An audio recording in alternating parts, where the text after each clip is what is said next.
The more na mas malaki ni-invest mo, the more na mas malaki nagiging income. Sa experience nila, sir, hindi sila umalis kasi nasarapan sila sa lasa ng tubig. That's number 1. Tapos, mabilis mag-deliver ng tubig. That's number 2. We don't judge the people na nakikita na nag-deliver, ganito ng itsura. Pero still, as an owner of water refilling station, kailangan marunong kang magpasunod kung ano yung company protocol na ilalagay mo sa kanila.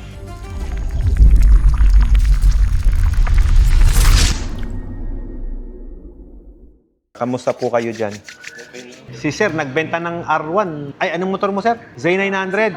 Wow. Ito na, pinalit mo ng water station na. Desidido ka na talaga. Binenta ang motor, makapagnegosyo lang ng tubig. Kaya pala gustong-gusto ni ma'am. Subukan mo pag bag niya, binenta mo. Tsaka yung sapatos niya. 4 and 5, 3,000 gallons per day yung 4. The 5 is 6,000 gallons per day. Gallons per day yan.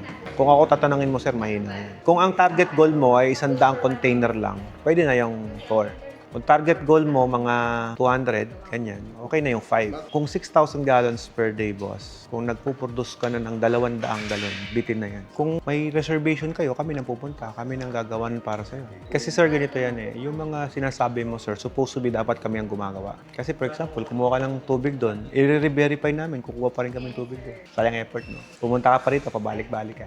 Eh, ang point nun, sir, ganito, andito ka na, report mo sa kapatid mo na ito pala, kailangan tol eh. Kailangan pala, i-reserve mo na yung makina na gusto mong ipagawa para sila namang mag-survey doon sa area, bigyan tayo ng building layout, i-test nila yung tubig. So, kumbaga, everything will be in place when it's already committed. Yung materials is available naman sa palengke, ano po, yung mga tangke, mga... Bakit sa palengke ka bibili? Sa Watermax ka bumili. Kami po ang dealer eh. Kayo, tangke? Kami ang dealer eh. Na-surprise po ako doon. Ha? Ito negosyo natin, tubig eh. Di syempre, kung ano yung hanapin mo, meron tayo. Ang dali pong kausap. Oo naman. Pinadali na nga po natin para di na kayo nahihirapan mag-canvas eh. Mas maganda po yung ganun kaysa naman po kulang-kulang. Supplier kami, ito dapat may supply. Pag supplier, dapat may supply. Normally, yung mga hinahanap niyong pyesa, meron sa amin. Ako mismo nagbebenta niyan, binibili. Pwede namin i-produce. Per pack po niyan, parang 720 ba? 730? 720 yung 500 ml po. 200 pieces po sa isang box. 3 piso, sabihin mo na, isa. Basta ang mabibilin ko lang po ganito. Wherever you wanted to start now, yung pasok din sa budget kahit paano. Tapos, let us do the work. Kasi lahat po ng mga requirements niyan, halos kami ang gagawa. Pero kung ang gagawin niyo po, you wanted to do it by yourself, thank you. Nakatipid kami. Hanggang US territory, nakakarating tayo. Supplier tayo. Hanggang Guam. Nag-export ng unit. Sabi nga, wala namang imposible pag gusto. Hi, boss! Ano natin? I just wanted to get your word of confidence na yung 2 weeks, kung full payment, pwedeng 2 weeks. I will make it possible for you. Oh, thank you, sir. Okay, boss. Thank you, sir. No problem. Thank you very much. Thank you so much. Ingat po kayo palagi. Nag-drive ka pa. Mata sa kalsada. Kamay sa manibela. Ingat, sir. Thank you. Bye-bye. Hindi, yung case nyo naman kasi, hindi naman siya commercial eh. Hotel kayo eh. Meron nga akong unit dyan. Yes po. Masyadong lang tight kasi yung scheduling. Ipa-priority lang namin once we already receive the full payment pala. Ano. Pagka kasi down payment, 1 month. Pagka full 2 weeks. Na-raise din po kasi yung question kanina, kina ma'am. Ah. So, yung answer po kasi kanina, kina boss is like same time frame pa rin. Either full or hindi, same time frame. So, kaya parang paano kaya mahahabol dun sa opening? Kailan ba opening niya? 28. 28? Pero kasi, Papuntahin mo ako ng opening? sure. Wow! Pag bakante ako, ma'am, papasyal ako ng Tagudin. Pag bakante ako. 28 ang opening nyo, ha? Opening. Ano yun? May ribbon cutting, ganyan. Sige, Arky, akong bahala. I will do my best sa 28th of January. Together with the laundry, no? I think so, sir. We'll have to wait, sir, kasi darating sila actually. Ano ba yung pinaparush nila? Yung sa- refiltration, sir. Ayun lang ba? Kala ko kasama laundry. Hindi Dalawa, pa. sir, yung sa bahay nila. And Dalawa. O di, pa-ready ko na parehas. Isabay mo na. Para isang biyahe lang ako. yung sa laundry kasi, yung nung tinanong kasi kanina, kailangan mo na merong naka-prepare na yung water source. Ganun yung sabi mo kasi Oo. kanina, sir. Oo, syempre, Kasi pag nandun, madudumihan, sabi mo kaya parang, okay, prioritize natin yung dalawa na. Pangit naman, madumihan. Tsaka pag ang ganyan, naalikabukan, kahit anong punas gawin mo, parang nawala yung bago eh. Lalo kung may ginagawa pa doon, nagpipintura ka, nagsasander ka pa doon. Ako po, pang final talaga yan. Para out from the box, fresh na fresh siya. Okay? Thank you, Arky. Thank you so much. Ma'am, hanggat nandito kayo, samantalahin nyo kasi dito kayo eh. Okay, magbibideo daw tayo, magpapa-shoutout sila. Oh guys, ayan, malapit na pong mag-opening yung laundry shop nila Ma'am at ni Sir sa Del Pilar, extension ng Cabanatuan City. So, hintayin nyo lang guys sa mga mga naghahanap ng quality na labada, pumunta lang po kayo sa kanilang laundry shop. So abangan natin guys, kapag ka nagbukas na sila, abangan natin yung pagiging successful ng kanilang laundry business. So yun, thank you so much, boss. Thank you po. May mga gusto kayong batiin. Ito na lang sa mga kapamilya niya at sa mga friends niya. Nako, swerte. Nagkandaligaw-ligaw. Naligaw ka pa niyan? Opo. Ang dali i-waste ng lugar namin. Sir, dito po kayo, sir, para come on, join us. Alam niyo po, ganito daw yan. Ang negosyo, hindi daw pinag-uusapan kapag ka maraming taong nakaharap. Si Sir taga Nueva Ecija, kayo po ay taga Kamiling. Si Sir ay taga Bulacan. Ayan na nga, nagpuntahan na nga dito. Pang-ilan na po ito sa record ng guard? Pang-11. Naku po, kahapon ay naka-15 tayo. Kung kahapon naka-15 kami, ngayon 11. Dapat mga 20 tayo. Kaya pa ng powers ko eh. Oo. Nung nag-assist ako ng 15, di ako nakatulog sa gabi. Ngayon, ganito po. Marami akong nabasa ay sabi ang negosyo raw, hindi pinag-uusapan ng maraming nakaharap. Totoo naman yun. Pero ibahin mo kami. Kapag ang negosyo kasi at maraming hocus-pocus na tagaw, ayaw mong iladlad. Marami ka nililihim eh. Kasi maraming magsasuggest. Totoo po. Di ba? Pero kami, binubukas ko lahat. O, nasa iyo kung may opinion ka, may suggestion ka para ma-improve pa. Pero sa amin, boss, sabi nga, in our good faith, in our good intention, gusto namin lahat ng nabili sa amin maging successful. Now, kung mayroon kayong suggestion na ikakaunlad pa ng negosyo, edi come and join us and let's share it to the public para at least pare-pares ang mamamayang Pilipino na umasenso kahit paano, sir, no? Hindi mo natin pinangakong yayaman, pero kahit paano, naaasenso ba't nagkaroon ng sapat na pangkain araw-araw? Masarap na. Happy ako at naparito kayo. Pang-11 si sir, pang-12, pang-13. Kami po sobrang happy din po, sir. Ay, ganun po ba? Sa vlog-vlog ko lang po kayo napapanood. Lagi ako nakaka-vibrate. Ngayon na, personal mo na, sir, no? Pero ang laki pong nabago dahil ng pandemic. Hindi po ganito. Pandemic. Opo, ang laki po ng pinagbago talaga. Sabi ko nga, kung noon, baka po may dahilan kung bakit ako dumaan sa newsfeed mo. Kung bakit ako biglang napadaan sa newsfeed mo, baka may dahilan. It's a sign. It's a sign na magninegosyo po tayo, no? Kasi hindi naman ako dadaan at i-recommenda siguro kung palpak eh. Hindi rin lalaki ang isang kumpanya kung sablay. And napatunayan naman natin for the 18 years of my existence, boss, kahit paano. During pandemic, boss, awarded na kami niyan. Acknowledged na kami as #1 manufacturer before the pandemic kasi 8 years consecutive na leading eh. Kami naman, ang ginagawa lang naman share naman sa public yung alam namin. Share namin sa public yung mga dapat gawin at hindi dapat gawin ng isang nagtatayo ng ganitong klaseng negosyo. Some of them minamasama dahil imposible daw yung computation, but some of them are naniniwala. Doon na lang ako sa naniniwala. Yung mga naniniwala, ayun. Pumunta nga dito after 2 years, sabi niya, Sir Alfred, kahit paano nakaalwan sa buhay at nakapagpaaral ng mga anak. Sa negosyong to, sabi ko nga, maganda na po na masabi natin na nakaraos tayo at yung bang pamilya natin nakasama natin eh. Masyado po kayong sabi ko may prangka. Prangka po kayo. Oh, pasensya ka na, prangka ako ha. Prangka nga po. Pero minsan, na-misinterpret, minsan natutuwa yung iba. Nakakatuwa po kasi Oo. diretso ako magsalita sa mga. Ito real talk lang. Real talk lang. Sa atin naman, depende kung paano mo i-absorb yung message. Anyway, so anong may paglilingkod ko sa'yo muna sa Bulacan? Kabiling. Package 9. Package 9 ka rin ba? Hindi, nakikinig po ako. Join us. Sama-sama tayo dito, sir. Okay lang. Nakapahinga ka ba na maayos? Si sir, galing pang Tago din to. Ay, Tago din ba? Ilocos. Galing pang Santiago to. Galing Santiago. Nagmotor hanggang dito. Boss, kalahati lang ibabayad. Binuo. Ganun katindi. Ayoko tanggapin, kaya lang mapilit. Sabi niya, baka magastos ko eh. So sa inyo, package 9, ang inquiry niyo. Si sir, package 9 si sir. Ayan. Puro kayo package 9. Pero gusto mo yung package 10, kaya lang parang baka. Utangin mo nila pag di kaya. Mas malaki yung diferensya na mapanood ko lagi kay sir. Malayo yung pagitan ng Kasi package 9. magsisimula lang din kayo.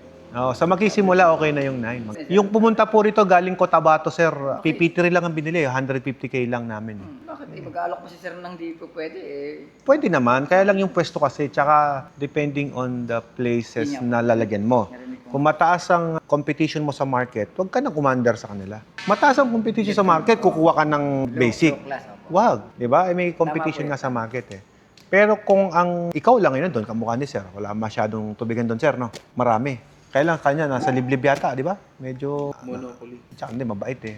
Ano yan? Bahala na siya dyan. Kayang-kaya niya yan. Sa package 4, ga-upgrade na lang daw. Hindi ko pa na yung gusto nang i-upgrade. Hindi ko pa nga sabi ko, wag mo nang ibayad ng cash. Yung bayad talaga eh.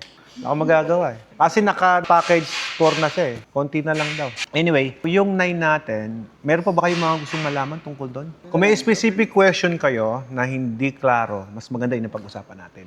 Para ma-shortcut natin kasi we have a very limited time na makapag-usap-usap din. Eh kung ikukwento ko from the top, pambira. Sabi ko, sir, narinig ko na yan eh. Ay, lumang tugtugin, narinig ko na. Kung ano yung specific question ninyo, feel free to ask questions kasi I'm very much willing to assist you guys. Package 9 po, maganda naman po yun. It's a 35 level of filtration system. 4 times na mas matipid sa package 4. Investment-wise, yes, maganda. Pero mabilis ang ROI once na malakas ang makina. Laging ganun ang konsepto sa negosyo. The more na mas malaki ni-invest mo, the more na mas malaki nagiging income. Siyempre, alam nga naman, nag-invest ka ng kakoti, kung in-expect mo, malaki kita. Kalokohan naman yun, di ba? Hindi mo alam kung paano mag-market yan. Parang maganda pag-usapan tong marketing, no, sir? Narinig No? ko ng marketing ni Sir. Tol, alam nyo naman na ito tungkol sa package natin. Na-explain ko naman na, di ba? Doon tayo sa marketing na. Sa marketing, iba-iba po ang approach. Saan ang lugar mo ilalagay, sir? Port Magsaysay. Kanya-kanya kasi ng approach pagdating sa marketing. Kasi meron tayong tinatarget na anong klase ang customer na gusto mong deliveran. Iba-iba ang approach niyan. Kapag ang gusto mo, high standard na mga consumer, ang approach naman sa kanila, medyo decent yung approach niyan. Pero kapag ka mga casual approach lang, for example, mga masa, ano lang, parang tayo lang, casual lang, bro. Ganun lang. Pero ang key point kasi, papaano mo iaalok yung tubig mo? Di ba? Yung papaano. Sa amin, boss, ganito lang yan. Kapag nahihiya kang magsalita, nahihiya kang mag-explain, pwede kang direct to the point na sabihin mo na mag-aalok po kami ng tubig sa inyo. Ang usually sagot nila, meron na kaming tubig. Meron na kaming binibilhan. May suki na kami. May nag-deliver. Ang next approach mo dyan, ito pong sa amin, baka pwede nyo ring masubukan. Subukan nyo lang po, wala naman pong mawawala. Libre lang. Balikan ko after 2 days o after 3 days para i-retrieve yung galon. Kung nagustuhan nyo po, salamat. Kung hindi, okay lang. Again, papasok na naman tayo doon sa acceptance on rejection kung tatanggapin ba ni customer yung product natin or hindi. Ngayon, kung hindi tanggapin, thank you. Pag tinanggap, better. Salamat. Diba? Blessing na yon. Ngayon, ganito po yan. Sa atin po, usually, ang nagiging pangatlong tugon ganito. Mabilis ka bang mag-deliver? Kayo po, nagkaroon kayo ng idea na magnegosyo ng tubig. Bakit kayo nagkaroon ng idea magnegosyo ng tubig? Kayo po bumibili kayong tubig sa inyo? Kayo po nasubukan nyo na magreklamo sa water station nyo na nagde-deliver sa inyo? Sige, for once, delay. Ayan na. Ikaw, nasubukan mo na magreklamo sa isang nagde-deliver sa'yo? Madalas, sir, Delay. Nasa Manila, sir, ako dati. Sa lasa, walang problema. Meron din sa lasa. Kayo po? May nagsusupply po sa amin ng nakagalon na Ng tubig. tubig. Tapos bigla siyang nagtaas ng presyo. Ng presyo. Kaya lumipat kami sa Sa mas mura. Okay. Tapos bagong supplier, mas masarap yung tubig niya. Mabilis pa Mabilis mag-deliver. Mas naging kaibigan niya. Nag-resell pa kayo ng tubig. Napansin niyo yung difference ng kwento niyo at kwento nila. Sa kwento ninyo, you get the bad experience. That's why you wanted na ayaw mo rin ng ganun. Siyempre, kung ano yung ginagawa nila na ayaw mong gawin sa'yo, yun yung hindi mo gagawin. Ngayon, to improve your services, gagawin mo ngayon yung na-experience nila. Kailangan hindi delay, kailangan masarap ang lasa ng tubig. Simple lang, di ba? Nasagot na agad ang solusyon. Hindi lang po kayo ang nag-iisa na ganyan ang experience. Marami po ang may bahay, ang kaya nabili ng tubig, naghahanap ng quality na produkto. Di ba? Ngayon, kapag natsambahan nyo, pagkatok nyo sa pinto, yun ang problema, may problem sa mga customer, may bago kayong customer. Congrats. Doon papasok yun, sir, na meron kayong magiging suki. Sa experience nila, sir, hindi sila umalis kasi nasarapan sila sa lasa ng tubig. That's number 1. Tapos, mabilis mag-deliver ng tubig. That's number 2. Kita niyo yung dalawang nangyari sa kanilang experience. On their experience, maganda. So basically, sila po, naka-experience na maganda. Actually, naging kaibigan nga daw nila yung supplier eh. Which is gusto ko maging ganun din yung kung paano nyo minamanage yung tubigan ninyo na i-open. Maging kamukha kayo na nagsusupply sa inyo ngayon. Kasi pag naging ganun, magiging mas long-term yung relationship nyo with your customers. Service talaga. Service. Kasi ang water station is service provider ka. Hindi pwede, boss, na may pagkakamali, may kulang, tapos ikaw pa itong masungit. Pagka ganun po ang sistema, lalaki ang market, lalaki ang network ninyo. Kasi you're making friends, sabi mo nga yun. Tsaka the reason why you are buying your water, kasi sinisecure mo yung safety ng pamilya mo. Okay? Now, using this approach, yung binanggit ko kanina, you are securing your family safety. Actually, pwede nyo rin gamitin yun. Yung tubig ko mas mahal kasi mas premium yung service ko. Mas mahal to kasi mas mabilis kami mag-deliver. And we are securing your family, yung safety ng pamilya mo. Tubig yun eh. Di ba? Dapat presentably nag-deliver. Dapat nagdi-deliver yan, di nakasimangot. Dapat nakasmile. Dapat naliligo yung nagdi-deliver. Mukhang, ang bira, mukhang, Kadalasan, di na naliligo. baka mamaya, mukhang hindi naliligo yung nagdi-deliver, di ba? Kailangan presentable. Kumbaga, we don't judge the people na nakikita na nagdi-deliver, ganito ng itsura. Pero still, as an owner of Watery Filling Station, kailangan marunong kang magpasunod kung ano yung company protocol na ilalagay mo sa kanila. For example, mayroon kang mandatory, dapat gusto ko clean cut yung mga tao ko. Dapat naka-uniform pero nag-deliver yan. May pasuot kang ID. Just to justify na yun, empleyado mo yun. Diba? Kasi ako, as customer, tinitignan ko rin yung delivery boy mo. Nagre-reflect sa akin yung tao mo. Ang ganda rin sir ng kolong-kolong niya. Isa pa yon. Kapag maganda ang pan-deliver, one of your marketing strategy na pwede mong gawin. Kung maganda ang pan-deliver, presentable, o di mas mabilis ka makapag-market. So, totoo lang, yung branding kapag nakalagay sa isang magandang lugar, it affects your product. And actually, kung minsan, ang product natin, nagbabago ang value depending on how we serve the product. Sample ko sa'yo. Ang isang ice steak, ilagay mo sa platong pangit, na devalue na. Lakihan mo yung plato, lagyan mo ng konting design na ganun, ang mahal na, 2.5 na yun. Ang tubig natin, ito, yung tubig na to, pag sa palengke mo binenta, mura. 6 pesos, 7 pesos, 10 pesos. Sa airport mo ibenta yan. 60, 80 pesos, 120. Nagbabago ang value ng mga products natin depending on saan natin binibenta at sino ba yung maging customer natin. Ang isang boteng beer, lagyan mo ng tissue sa ibabaw, ang mahal na. Naka-LD na po. Ay, ganun ba? Out of the topic na ba? Hindi. Just to give you an idea na same lang din naman yon, boss. Pero bakit tumataas ang value nun? It is because of the services. Ngayon, ganito yon. Kung hindi nyo kayang i-present yung sarili nyong product, sino magiging customer ninyo? So right away, first impression, it might be last. Minsan ka lang pagtiwalaan yan. Pag natikmay tubig mo masarap, hindi naalis yan. Kagaya na, nasarapan sa tubig. Ikaw, nakatikim ka, lasang imbornal ka mo. Sabi niya yan, ha? Kasabang burak ba, imbornal. Sabi niya eh. Ano po sa amin? Kapag kami ganong pangyayaring sitwasyon, mahirap na ibalik yung tiwalang yun. Ngayon, para yung tiwala at yung customer consistent na nabili sa'yo, dapat pangalagaan mo na yun. That's why, sabi ko nga sa mga customer ko, hindi bigla ang pag-asenso sa tubig. Unti-untiin mo. Paano yon? Subukan mo muna 30 customer. Alagaan mo sila. Magiging loyal sa'yo yan. Monday, every other day, nabili tubig pag nauubos. Kapag master mo na yon, gawin mong 50. Na-master mo na, dagdagan mo, gawin mong 80. Na-master mo na, gawin mong 100. Hanggang sa dumami ng dumami. Boss, kung bakit sinasabi kong unti-untiin mo, kasi I want you to build your own system. Kasi kapag may system yung pagbebenta mo, pag kukonti ang losses mo, mas mabilis babalik ang pera mo. Okay, bakit ganito? Maraming nag-open ng water station. Marami rin nagsasara. Marami nagsasara. Doon muna tayo. Maraming nag-open ng water station. Ganito ang naging mentality. Open ako ng tubigan, magpapa-blessing ako, tanggap ako ng maraming customer, and then benta ako ng maraming galon, benta ako ng maraming tubig. Sa isang araw ng opening ko, nakalimandaan agad ako. Congrats. Na-overwhelm. Maganda, pangit? Maganda. Pero naging pangit. Bakit? Kinabukasan na wala na yung mga galon. Kasi hindi mo kilala yung... Hindi mo niliquidate una pa lang. Na-overwhelm ka. Yung mga galon, pinagdanakaw na, hindi mo alam kung saan napunta. Wala kang liquidation, wala kang sistema. Marami ang ganyan na nag-open ng galon. Sabihin, Sir Alfred, pa-deliver ako ng 500 galon. Excited. Pagbagsak, minsan men, pag na-delay pa sa opening, dapat pag-opening kami, number 8 opening, bang. Blessing, ganyan. Daming nabili talaga. 300, 500, basic boss. Pagbalik ko after 1 week, nasa na yung mga galon mo, nasa yung liquidation mo, nasa yung binigay ko sa'yo yung listahan ng walk-in tsaka delivery. Walang na-present. Asan yung galon? Wala na. Bye-bye. Ngayon, ang tanong, paano mo hahabulin yun? Kuha mo? So, iba-ibang approach. Kaya nga sabi ko, dapat slowly but surely. Dahil baguhan ka pa lang dito sa negosyong to, aralin mo muna ng konti lang muna yung siniservan mo. Pag master mo na yung plano na yon, dagdagan mo. Pag master mo na, dagdagan mo. Not unless nagbabranch ka na lang. Kumbaga, kagaya ko, pinaglalaroan ko lang ang tubigan.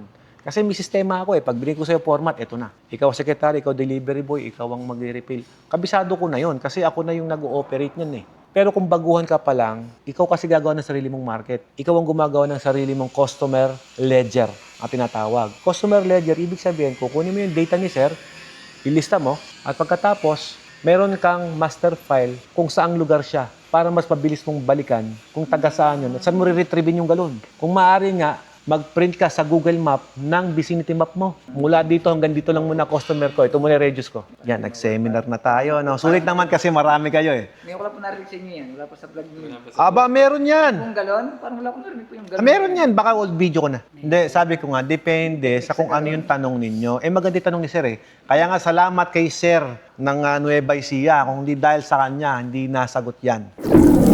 Kaya nga sinasabi ko, the bigger the building, the better. Kasi saan mo i-stock yung mga galon mo? Sa amin po, I'm not promising na andyan kami agad. Pero matatawagan nyo kami. Kasi once magkaibigan kayo, nagtayo kayo parehas, magiging problema po ba kung saan bibili yung customer? The more na dumadami ang tubigan sa isang community, the more na gumaganda ang serbisyo.